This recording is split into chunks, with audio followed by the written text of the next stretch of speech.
कौन सब नहीं आई रे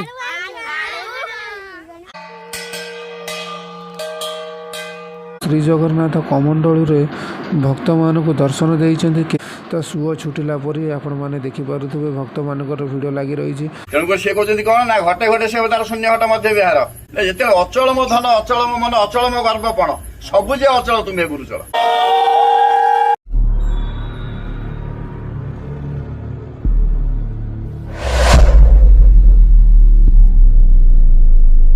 सर्वप्रथम अग्नि महोत्सव अग्नि पूर्णिम आपण मानक अनेक अनेक शुभेच्छा और शुभकामना। मो सांगे अच्छा किसी कुनि कुनि पिला माने वो छोट पिला माने से माने बहुत एक्साइटेड अच्छा आम वीडियो कहूँ किसी बोल तो चलते सर्वप्रथम पाखर जाणी नमा से माने कौन कहू चाहूँगी तापर आम वीडियो स्टार्ट करवा। कौन सब नहीं आई रे अग्नि जला फूल धूप कदली से भोग करने छण नहीं आसले सब आगे आमे छण आनी खाटी रखी साइलुनु। तू आकाश कौन आनिचु टमाटर आलू बैगन पियाज सब आनी तो आमर कुनि कुनि भाई और भौणी मानकर मन मध्य खुशी हो गला। तो चलते वीडियोटी आम अबिका स्टार्ट करवा। तो पवित्र माघ पूर्णिमा अग्नि उत्सव पालन करा जाय थाए। एही दिन स्वतंत्र अग्निदेवता को पालन करा जाय थाए। प्रतिटी ग्राम यही अग्नि उत्सव पालित करा जाय थाए। अग्नि उत्सव एक स्वतंत्र पारंपरिक पर्व अटे। आमर हिंदू धर्मर मान्यता अच्छी कि अग्नि रे जलाई खाऊथिबा परिबा जेमिति आलू बैगन टमाटर जलाई खाइले चर्म रोग भल होई थाए। तो फाइनाली आम समस्ते एठार उपस्थित हो गलु। तो आपण मैंने देखिपे समस्त उपस्थित हो गलु कहले यह बहुत बड़ भूल हो कहीं तो आपण मैंने देखिपे आम 5 ରୁ 6 जन व्यक्ति अच्छु आउ किछि कुनि कुनि छोट छोट पिला माने अछन्ते ता व्यतीत आउ एठारे केही मध्य नाहांती।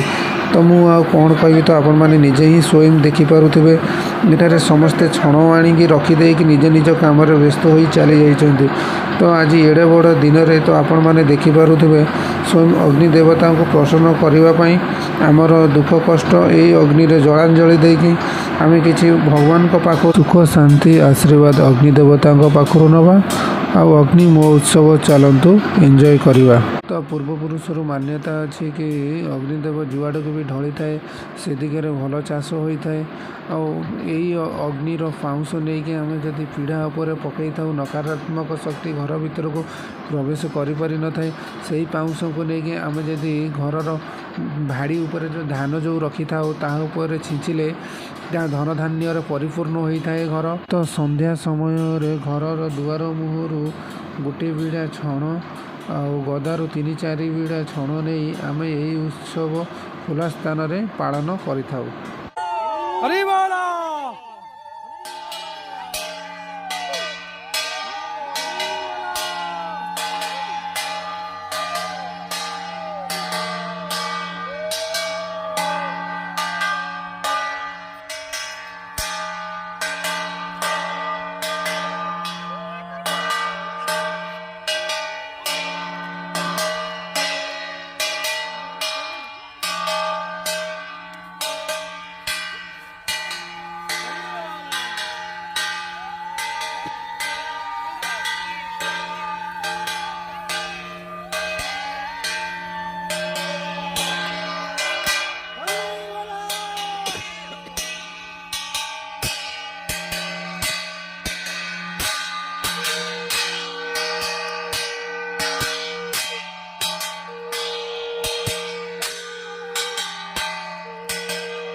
कौन को पके बैगन हे गलानी नंदा कौन पकोछ नंदा कौन पकोछ ବାଇଗଣ ଆଳୁ ଟମାଟର ପକେଇ ଯାଉ ଆମକୁ ଟିକେ ପ୍ରସାଦ ଦିଅ।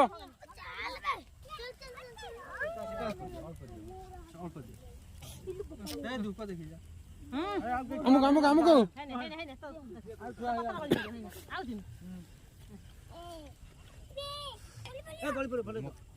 ମତେ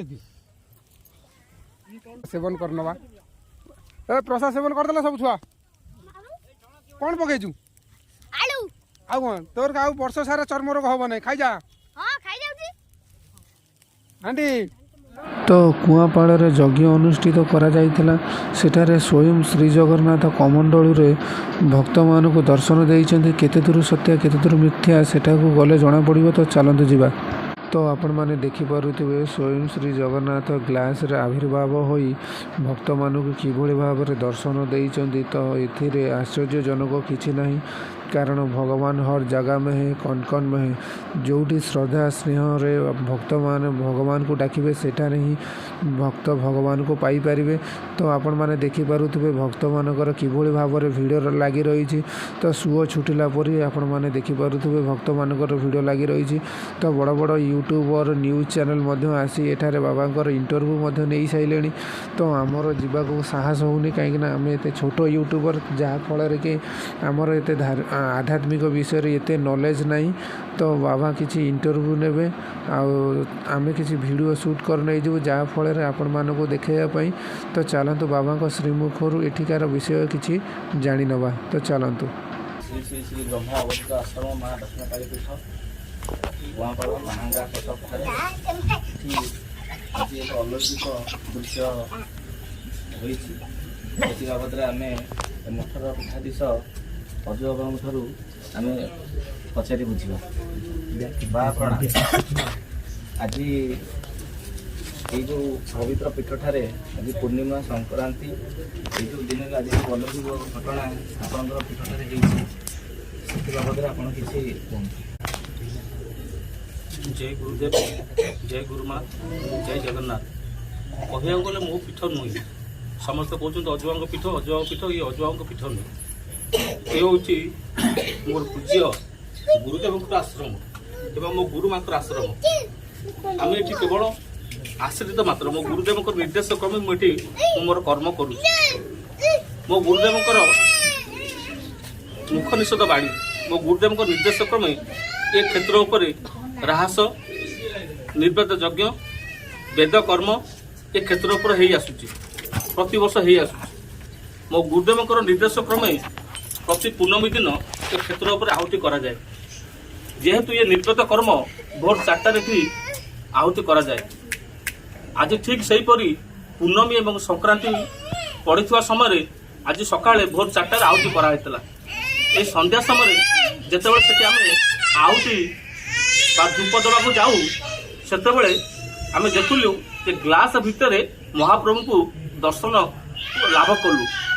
ଅନେକ ଦିନ ହେଲାଣି ବହୁତ ଦୁଃଖଦାୟକ ଭିତରେ ମୁଁ ଜୀବନ ଅତିବାହିତ କରୁଛି। ସେ କାଳିଆକୁ ଡାକେ, ମୋ ଗୁରୁଦେବ ଗୁରୁମାଙ୍କୁ ଜଣାଏ ଯେ ପ୍ରଭୁ ଏତେ ଦୁଃଖ କ'ଣ ପାଇଁ। କାଳିଆକୁ ତ ପାଖକୁ ଯାଇପାରିଲେ ଦର୍ଶନ କରିବା ପାଇଁ ବହୁତ ଦୁଃଖ ଥାଏ। ଯାହା ହଉ ସମସ୍ତେ ଯାଆନ୍ତି ଶ୍ରୀକ୍ଷେତ୍ରକୁ, ମହାପ୍ରଭୁ ଶ୍ରୀ ଜଗନ୍ନାଥଙ୍କୁ ଦର୍ଶନ କରିବା ପାଇଁ। ଆଜି ଶ୍ରୀକ୍ଷେତ୍ରରୁ ମୋ କାଳିଆ ଠାକୁର ମହାପ୍ରଭୁ ଶ୍ରୀ ଜଗନ୍ନାଥ ଆଜି ଏହି କ୍ଷେତ୍ରରେ, এই ବ୍ରହ୍ମଦୂତ ଅବଧୂତ ଆଶ୍ରମ ମା ଦକ୍ଷିଣକାଳୀଙ୍କ ପୀଠରେ ସେ ଆଜି ମୋତେ ଦର୍ଶନ ଦେଇଛନ୍ତି। ଆଜି ମୋର ଏତେ ଭାଗ୍ୟ, ମୋ ଗୁରୁଙ୍କର କୃପା ଆଜି ଲାଭ କରିଛି। ମୋର ଗୁରୁଦେବଙ୍କର ଆଶୀର୍ବାଦ, ମୋ ଗୁରୁମାଙ୍କର ଆଶୀର୍ବାଦ ଆଜି ମୋ ଶିର ଉପରେ ରହିଛି। ଆଜି ମୁଁ ଏତେ ଆନନ୍ଦ ମୁଁ କହିପାରୁନାହିଁ। ମୋ ଭାଗ୍ୟ, ଏତେ ଦିନର କର୍ମ ଆଜି ମୁଁ ଫଳପ୍ରଦ ହେଇଛି ଯେ ମହାପ୍ରଭୁଙ୍କୁ ଏଠି ମୁଁ ଦର୍ଶନ ଲାଭ କରିକିରି ମୋର ଗୁରୁଦେବ, ମୋ ଗୁରୁମାଙ୍କ ପାଖକୁ ପ୍ରଥମ ଫୋନ କରି ଜଣାଇଲି ଯେ ପ୍ରଭୁ ମୁଁ ଆଜି ଏଇଭଳି ଦର୍ଶନ କଲି। ଆଜି ମୋ ଦୁଃଖ ଶୁଣିକି ମୋ ପାଖରେ ମୋ ଗୁରୁଦେବ, ମୋ ଗୁରୁମା ଏବଂ ମୋର ଗାଁର ଭାଇମାନେ, ମୋ ଭକ୍ତମାନେ ସମସ୍ତେ ଏହି କ୍ଷେତ୍ର ଉପରେ ଉପସ୍ଥିତ ଅଛନ୍ତି। ଆଉ ବିଶେଷ କିଛି କହିପାରୁନାହିଁ। ଇଏ ମୋ ଭାଗ୍ୟ। ଯାହା ହଉ ମୋ ଏ କ୍ଷେତ୍ର ଉପରେ ମୁଁ ପ୍ରଭୁ କାଳିଆ ସାଆନ୍ତଙ୍କୁ ଦର୍ଶନ କରିପାରିଲି। ଏବଂ ଏ ଭକ୍ତମାନେ ବି ମହାପ୍ରଭୁଙ୍କୁ ଶ୍ରୀକ୍ଷେତ୍ରର ଯାଇପାରି ନାହାନ୍ତି, କିନ୍ତୁ ଆଜି ଏ କ୍ଷେତ୍ର ମୋର ଶ୍ରୀକ୍ଷେତ୍ର ହେଇଗଲା। ଏହି ଶ୍ରୀକ୍ଷେତ୍ରରେ ମହାପ୍ରଭୁ କାଳିଆ ଆଜି ମୋର ଭକ୍ତମାନଙ୍କୁ ଏବଂ ପଡ଼ୋଶୀ ମାନଙ୍କୁ ଏଠି ଦର୍ଶନ ସେ ଦେଇଛନ୍ତି।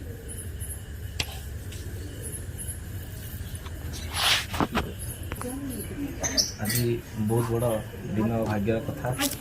ଆଉ ଏ ଜାଗାର ଶ୍ରୀ ଗୁରୁ ଶ୍ରୀ ଶ୍ରୀ ଶ୍ରୀ ହରିହର ଦାସ ଓ ମାତା ଶୁଭଲକ୍ଷ୍ମୀ ଦାସ ପ୍ରଭୁ ନିଜେ ଉପସ୍ଥିତ ଆଜି ରହିଛନ୍ତି। ତାଙ୍କ ମୁଖରୁ ଆମେ ଶୁଣିବା ସେ ବିପଦ କିଛି ସମାଜକୁ କୁହନ୍ତୁ। ପ୍ରଭୁ ପ୍ରଣାମ। ପ୍ରଭୁ ଆପଣ କିଛି ସମାଜକୁ ଏ କଥାର କିଛି ଜୟ ଗୁରୁଦେବ, ଜୟ ପଞ୍ଚସଖା, ଜୟ ଜଗନ୍ନାଥ। ଯେଉଁଭଳି ଆଜି ଅଜୁଆଙ୍କର ଯେଉଁଭଳି ଭକ୍ତି ଆସିଲା, ଭକ୍ତି ବଳ ନହେଲେ ଜଗନ୍ନାଥ ଦର୍ଶନ ଦେବେ ନାହିଁ। ଭକ୍ତି ନହେଲେ ଆମେ ଆଜି ଏତେ ଦୂରକୁ ଆସି ଏଠି ପହଞ୍ଚି ପାରିବୁ ନାହିଁ। ବୁଝିପାରୁଛ? ଯଦି ଭାବ ବିନୋଦିଆ ଠାକୁର ଭକ୍ତ ଅସ୍ଥଳ ହରି, ଭକ୍ତଙ୍କ ପାଇଁ 10 ଅବତାର, ଭକ୍ତଙ୍କ ପାଇଁ ଅବତାର 10 ମୂରତି ଧରି। କିନ୍ତୁ ସମସ୍ତେ କହନ୍ତି 10 ମୂରତି ଭକ୍ତଙ୍କ ପାଇଁ ଧରନ୍ତି, କିନ୍ତୁ ସେ 100 ମୂରତି ଧରିପାରନ୍ତି, ଲକ୍ଷ ଲକ୍ଷ ମୂରତି ଧରିପାରନ୍ତି। ଯେହେତୁ ଭକ୍ତ ଯେଉଁଭଳିଆ ଭାବେ, ତା ଭାବନା ଭିତରେ ହିଁ ସେ ଥାନ୍ତି। ବୁଝିପାରୁଛ? ତେଣୁକରି ସେ କହୁଛି ଜଳେ ହରି ସ୍ଥଳେ ହରି, ହରି ପର୍ବତ ଶିଖରେ। ସବୁଥିରେ ହିଁ ହରି ଅଛନ୍ତି, ସବୁଥିରେ ହିଁ ନାରାୟଣ ଅଛନ୍ତି, ସବୁଥିରେ ହିଁ କୃଷ୍ଣ ଅଛନ୍ତି, ସବୁଥିରେ ହିଁ ଜଗନ୍ନାଥ ଅଛନ୍ତି। ତମେ ଯୋଉଠି ଭାବିବ ସେ ସେଇଠି ଅଛନ୍ତି। ବୁଝିପାରୁଛ? ତେଣୁକରି ସେ କହୁଛନ୍ତି କଣ ନା ଘଟେ ଘଟେ ସେ ତାର ଶୂନ୍ୟ ଘଟ ମଧ୍ୟ ବିହାର।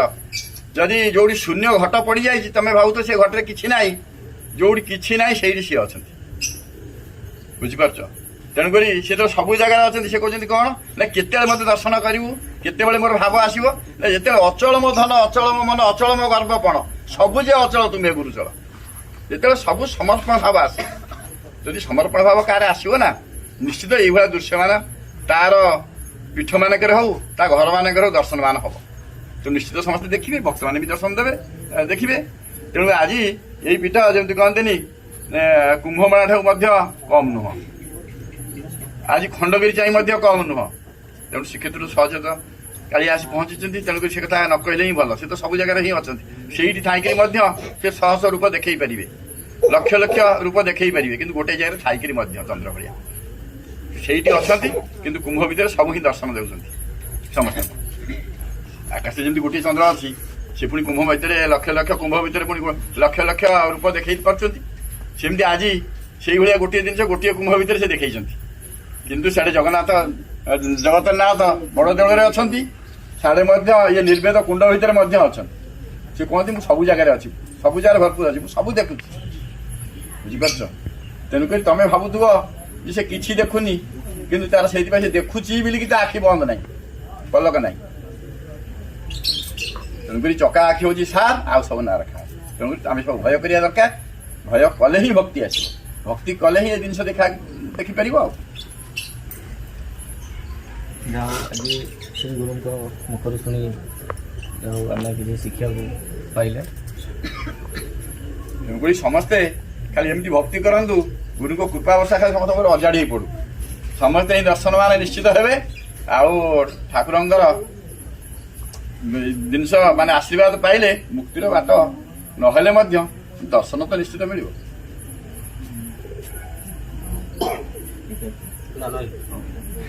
ଆମେ ଏଇ ଆଶ୍ରମ ଏଇ ଗ୍ରାମର ପଚାରି ବୁଝିବା। ଆଉ ଆପଣ ତ ଆସିଥିଲେ ଦେଖିଲେ, ଆଉ ଆପଣ କିଛି ବ୍ୟବହାର କିଛି କୁହନ୍ତୁ। ମୁଁ ବା କ'ଣ କହିବି, ମୋ ଠାରୁ ତ ଅଧିକା ସବୁ କହିସାରିଲେଣି, ପୂଜା ବି କହିସାରିଲେଣି। ମୁଁ ଅଧିକା କ'ଣ କହିବି, ମୁଁ ଦେଖିଲା ପରେ ଠାରୁ ମୋ ମାଇଣ୍ଡ ପୁରା ମାନେ ଏମିତି ହେଇଯାଇଛି ଯେ ଏଭଳି ଅଦ୍ଭୁତ ଜିନିଷ ଆମେ କେବେ ଦେଖିନଥିଲୁ। ଆମେ ଅଲଗା ଜାଗାରେ ଶୁଣୁ ଏ ଜାଗାରେ ଏମିତି ହେଇଛି, ସେ ଜଗନ୍ନାଥ ସେ ଗଛରେ ଦେଖା ହେଉଛନ୍ତି, ସେ ରୁଟିରେ ଦେଖା ହେଉଛନ୍ତି, କିନ୍ତୁ ଆଜି ଅଦ୍ଭୁତ ଜିନିଷ ଏଠି ଦେଖା ହେଲା। କେବେ ବି ଆମେ ଏ ଜିନିଷ କଳ୍ପନା କରିନଥିଲୁ ଯେ ଏମିତି ଆଶ୍ରମ ଧିଅରେ ପ୍ରଭୁ ଆସିକିରି ଦର୍ଶନ ଦେବେ। ଯୋଉ ଲୋକମାନେ ସବୁ ଆସିଛନ୍ତି ସମସ୍ତେ ଆଶ୍ଚର୍ଯ୍ୟ ହଉଛନ୍ତି ଏ ପ୍ରଭୁଙ୍କର କି ଲୀଳା, ଅଦ୍ଭୁତ ଲୀଳା ଯାହା କୁହନ୍ତି। ମାନେ କୃଷ୍ଣ ଯେମିତି ଲୀଳା କରୁଥିଲେ, ଜଗନ୍ନାଥ ସେଇଭଳି ଆଜି ଏଇଟାକୁ ଶ୍ରୀକ୍ଷେତ୍ର ବନେଇକିରି ଏଠି ଲୀଳା କରିଛନ୍ତି। ଆଉ ବା ମୁଁ ବେଶୀ କ'ଣ କହିବି। ଜୟ ଗୁରୁଦେବ। ବୋଲ ଆନନ୍ଦ